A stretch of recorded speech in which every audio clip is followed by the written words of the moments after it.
Hello children, this is continuation of class 7 English 2 chapter number 6 Hitchhiker. Page number 77. So we saw at the end that the narrator was driving his car in very high speed because the hitchhiker has told him to prove how powerful his car was.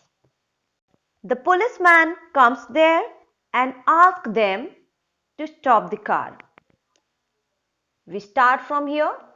The policeman got off his motorcycle and leaned the machine sideways onto its prop stand.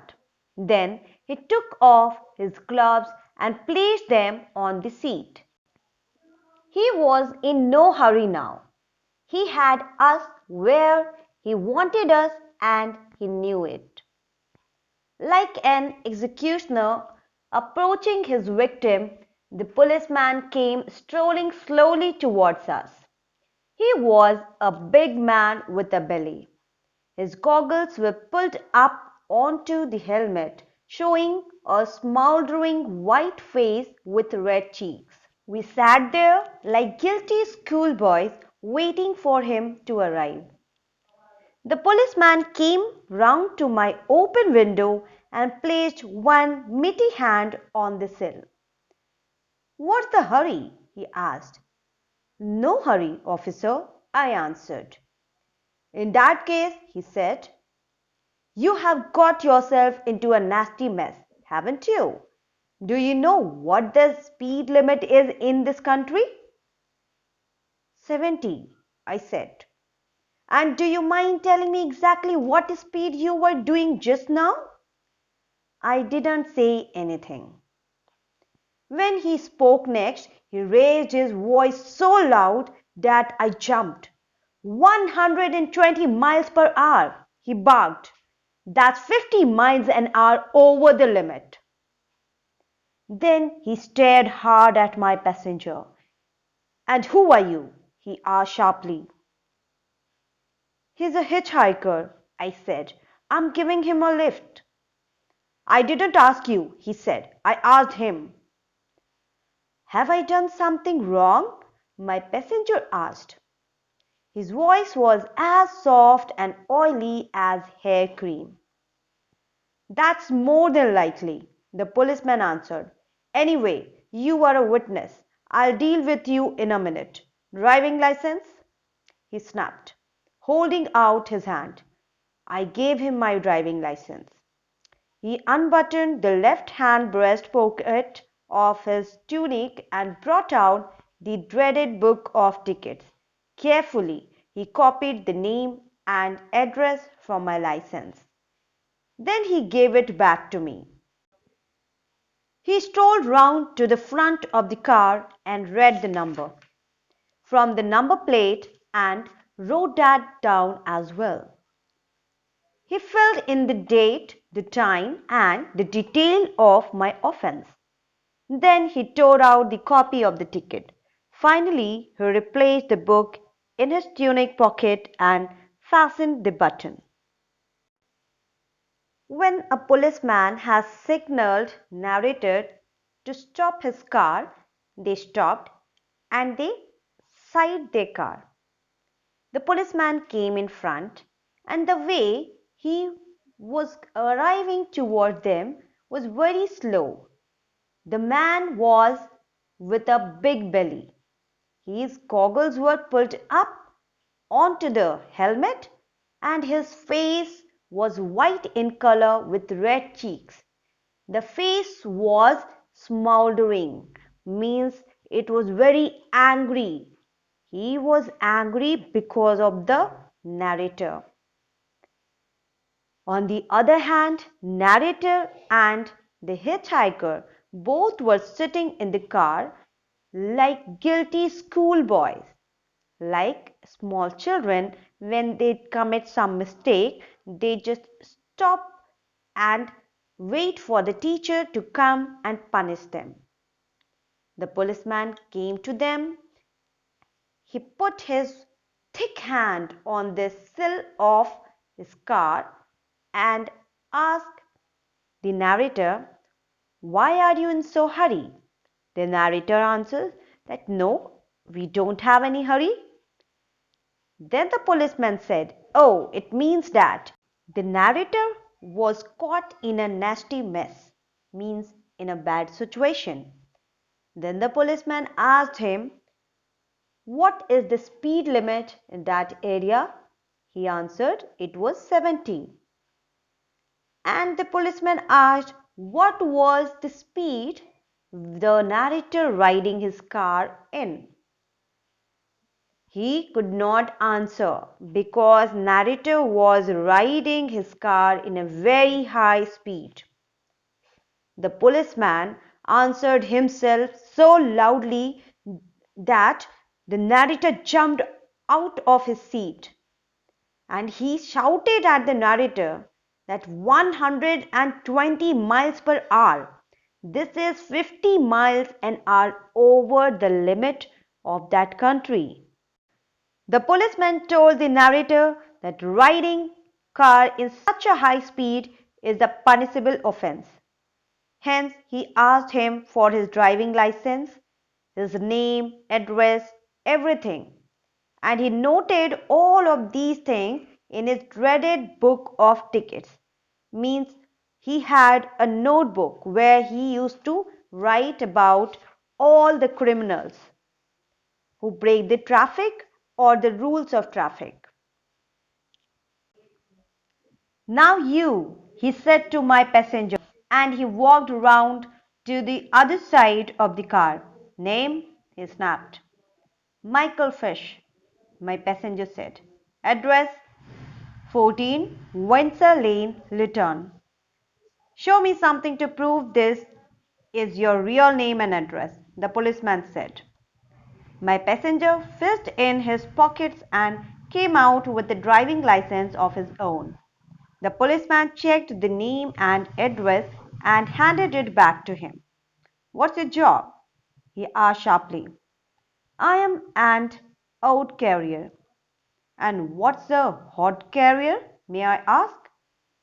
An out carrier officer is a person who carries the cement up the ladder to the bricklayer, and the odd is what he carries it in. It's got a long handle and on the top you have got two bits of wood set in an angle. The policeman wrote all this down in the black notebook.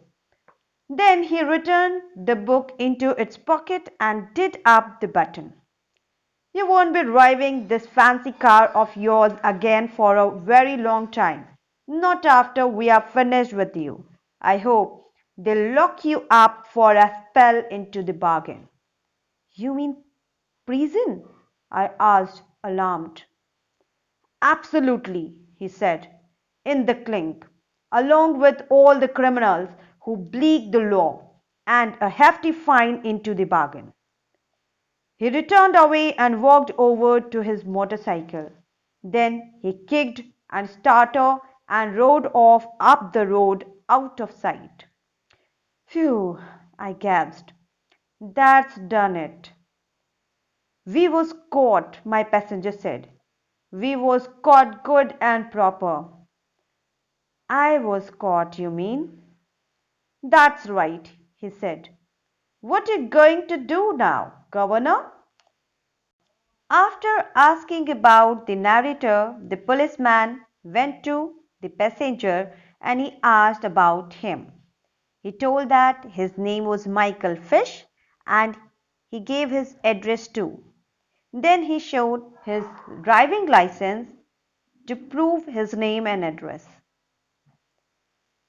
Then the policeman asked the passenger what job he used to do. He answered that he was an hod carrier. The officer wanted to know what does it mean. Hod carrier is the person who carries the cement up the ladder to the bricklayer, and the hod is what he carries in it. Means it's a kind of burden which is to be carried to the bricklayer. The policeman noted down all the details that the passenger gave to him, and then he returned. While returning, he warned the narrator that he would not be driving this fancy car for a long time because it was a punishable offense and surely he would get it. He also added that not only he will go to the prison, but he will get some fine also. The policeman vanishes after a few minutes. Then narrator and his passenger started talking to each other. "I am going straight up to London to talk to my solicitor," I said. I started the car and drove on. "You mustn't believe what he said to you about going to prison," my passenger said. "They don't put nobody in the clink just for speeding." I felt tremendously relieved.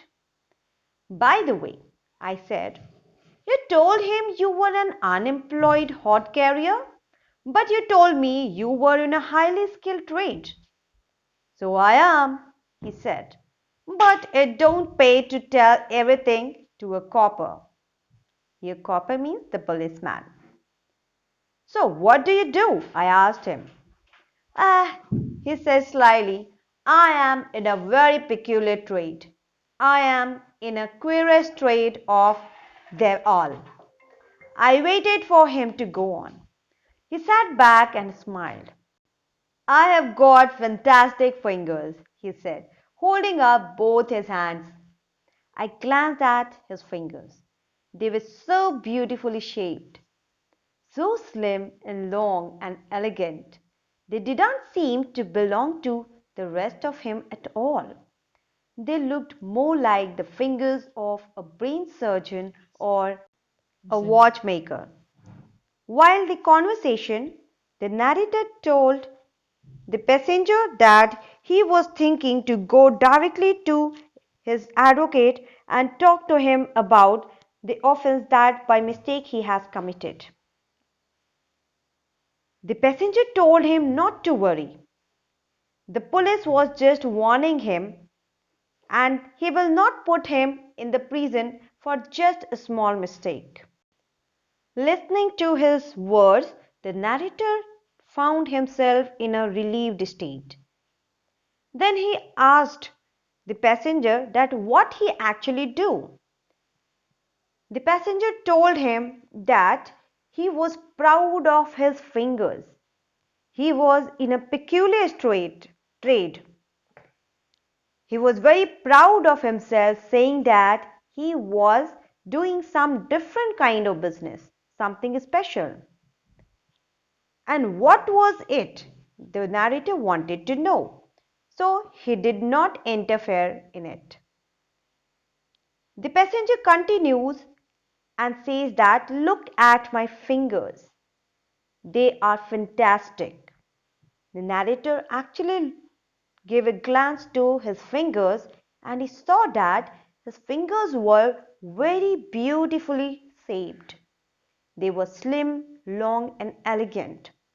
According to the narrator, his fingers were not belong to his rest of the body.